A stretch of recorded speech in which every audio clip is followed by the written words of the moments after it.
అభిమానమే ఊపిరైంది, ప్రజల అడుగు పిడుగైంది. వైఎస్ఆర్ కాంగ్రెస్ జెండా చేపట్టిన ప్రతి చేయి టీడీపీ కాంగ్రెస్ లను విసిరి బంగాళాఖాతంలో పడేస్తుందని వైఎస్ఆర్ కాంగ్రెస్ నేతలు చెబుతున్నారు.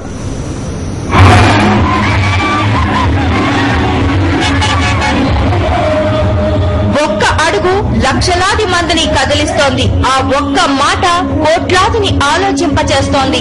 ఒక్క మాటలో చెప్పాలంటే మరో ప్రజా ప్రస్థానం రాష్ట్ర రాజకీయాలనే మార్చేయాలనుందని విశ్లేషకులు అభిప్రాయపడుతున్నారు.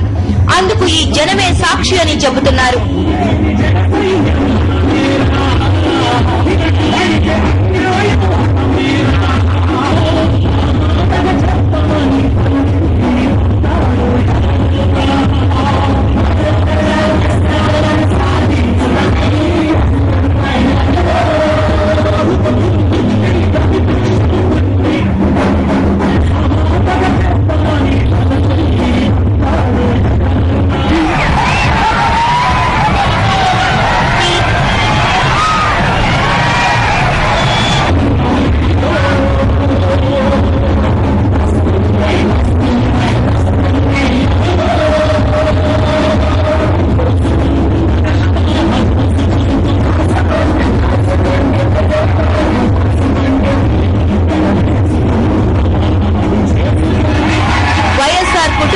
నమ్మకంతోనే ప్రజలు షర్మిల వెంట కదులుతున్నారని వైఎస్ఆర్ కాంగ్రెస్ నేతలు అంటున్నారు.